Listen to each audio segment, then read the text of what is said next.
Through the time we started out as an excavating and trucking company, and over the years we evolved into what we are today, which we work for the repeat professional buyer of construction. It has allowed us to work for clients that hold the same values we do, where they're willing to pay for and they see the value in working safely in quality work and in a contractor making a profit. The majority of our work is still negotiated, even in these tough economic times.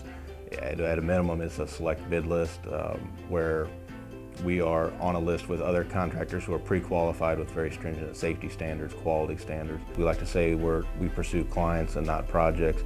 Most of our clients, some of them go back 40 years. We had our 70th anniversary a few years ago, and we did a thank you to our clients, and we developed a list of our clients, and several of them went back 40 or 50 years. I've been here about 28 years, seen a lot of changes over the past 28 years, but one thing we do is keep our commitment to our clients. That's one thing that hasn't changed.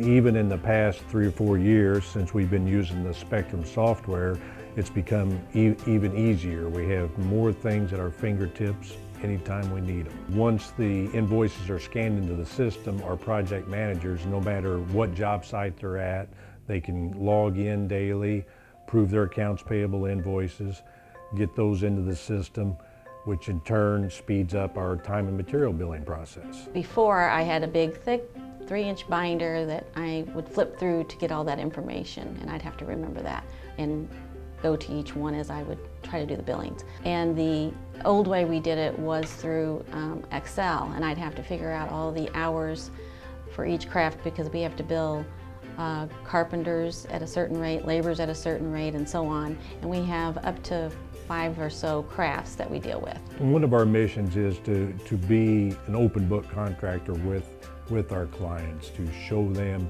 anything they want. Really the first thing I learned was Dexter Chaney. I learned how to use that, and it's been pretty helpful. It's helpful on the small jobs or the large jobs because you get strung out with change requests, and the ability to develop a report and to send that directly to the owner. The tracking's a big thing, where you get 10 or 15, 20 different items and you're logging these items, and everybody tends to forget it, but you can reprint them and put it right in front of them. The report comes straight out of there. There's no modifying it. Since everything is scanned into the system, they can access those readily. We give them a computer. They go in, look at anything they need to, whereas in the past, we've had to get a list of documents they've needed, have somebody take the time to pull all that information, refile it, and by using the Spectrum software, we've actually cut a week out of our audit time every year. One of the main differences, a lot of contractors have turned into what we call briefcase contractors. They simply subcontract and manage everything. We still self-perform a significant amount of our own work, especially on the industrial side. We think that adds value for us and for the owner to have your own forces from a quality control, safety control, and schedule control, to be able to do that and have your own people and be responsible for that versus a subcontractor and shifting all that risk. We accept that risk, we take it, and we run with it.